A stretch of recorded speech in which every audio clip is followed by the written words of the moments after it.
The Buzz with Jess Lujan.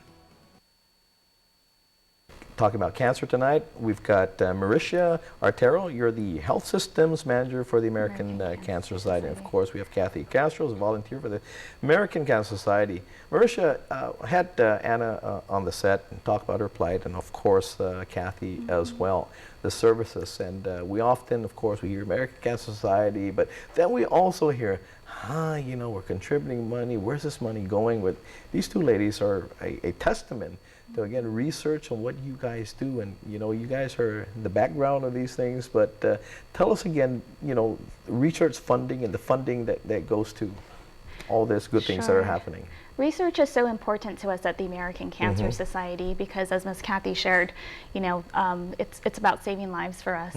As an organization, the American Cancer Society is really focused on what we can do globally to eliminate cancer as a health problem and really to help diminish this pain and suffering that many patients and their families experience with the cancer diagnosis. And really, research is just a small piece of that puzzle. So, you know, Kathy later will talk about Relay for Life and how that supports our research, but really, Relay for Life supports everything that we do at the American Cancer Society. And when we look at how that money is used, we use it certainly to put towards research to find new ways to help our newly diagnosed survive.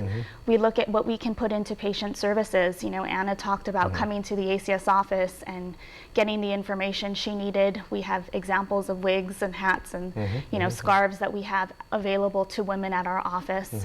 We have other programs that are designed to help patients, not just with the education, but just some of the peer support that they need, the emotional support as they go through their cancer diagnosis. And in addition to the patient services and the research, you know, we really work in the community to see what we can do around education and prevention. So ensuring that our medical community knows the latest screening guidelines, for example, so that they have those conversations with their patients to ensure everyone is getting screened is also an important part of the work we do. And then also looking at how we can enable our community to fight back. There's so much that we can do individually to put an end to cancer and to feel like we have some control over cancer. No, Mauricia, I was talking to Anna, and unfortunately she had to leave. She had an appointment to attend to, but she was telling me as well that the American Cancer Society as well doesn't just work with the cancer patient, but also their support network, their family members, in regards to that, because they as well, I mean, as well as I was, my family, I mean, I was falling apart. Cancer happens to everyone. Yeah, and so it's not just the cancer patient. I mean, the family becomes the patient. Absolutely. And so you guys are... And we absolutely recognize that. You know, when we talk about cancer survivorship, we realize there's the uniqueness of the patient themselves, but very much so, you know, caregivers in their role are certainly have their own survivor stories as well. And that's important that we be there to provide the guidance and support and the resources that the patients need and their families need. And I think in our community, you know, when you think about how interconnected we are with our families and just how much we rely on that, our sense of community is so knitted in family family support and family time, that I think it makes it even more important that we be there in that way. You know, I guess in the bottom line here, I mean, because we're all looking for this. I mean, cancer is such a word that, I mean, just gives us this sentence, right?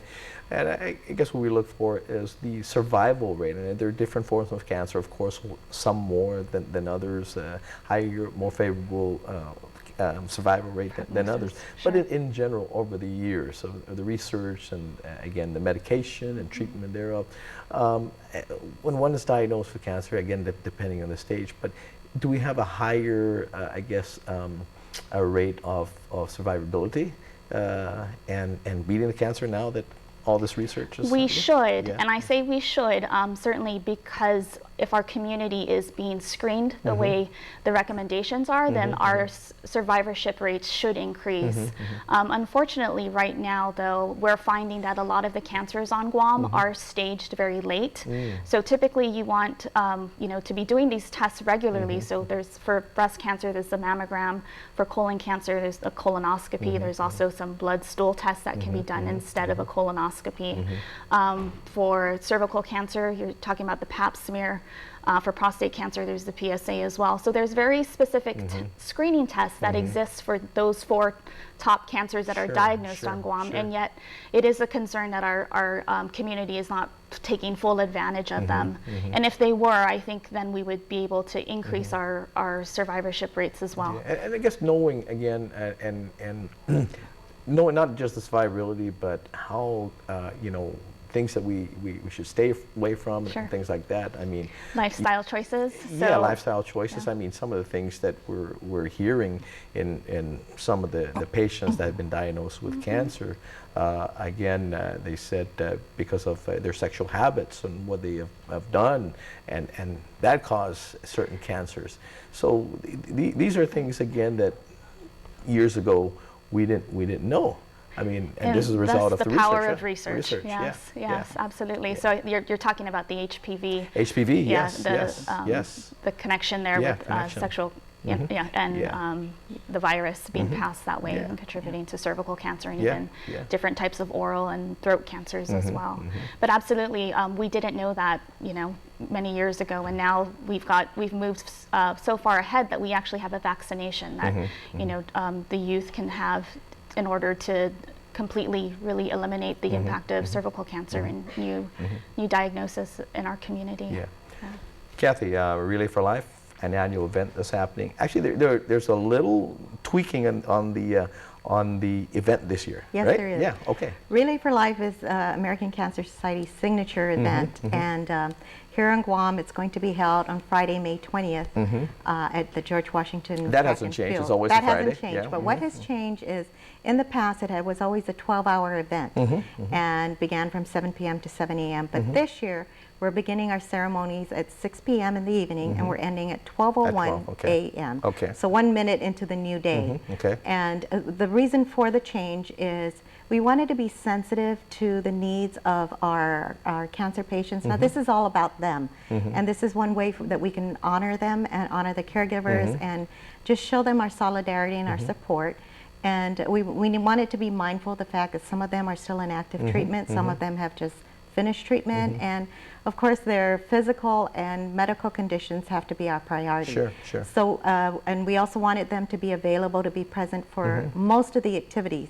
And some of them stay the whole time. And they really, tire. So this way, we've compressed it into 6 hours, and hoping that they'd be able to join for the most part, most of the activities.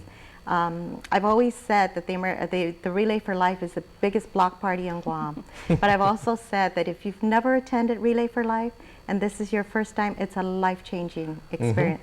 You'll never be the same. I know that yesterday I had mentioned to someone that every single person on island knows someone by name that has been touched by cancer. You know, I mean, you know, by name. So. My producer and I were talking about this a couple of weeks back in regards to cancer. We said, I remember years ago, we knew on island who had cancer, right? But now it's almost everyone, every family has been affected. So this, I just wanted to share that this year's theme is Paint Your World Purple. So I don't know if you noticed, we've been painting Guam purple. And purple is a signature color for all cancers. I wear a yellow ribbon because my son's cancer is sarcoma. But purple represents all cancers, and I encourage everyone to wear purple and to just tell everybody who you wear purple for and why. You know, and this is to show our cancer survivors that we support them, but also to keep the memory of those that have been taken by this dreadful disease and keep their honor them. And how timely with the death of Prince as well. Yes. Purple. Yes. Purple Rain. Purple Rain. Ladies, thank you very much. We're going to take a quick break, and then we'll be right back.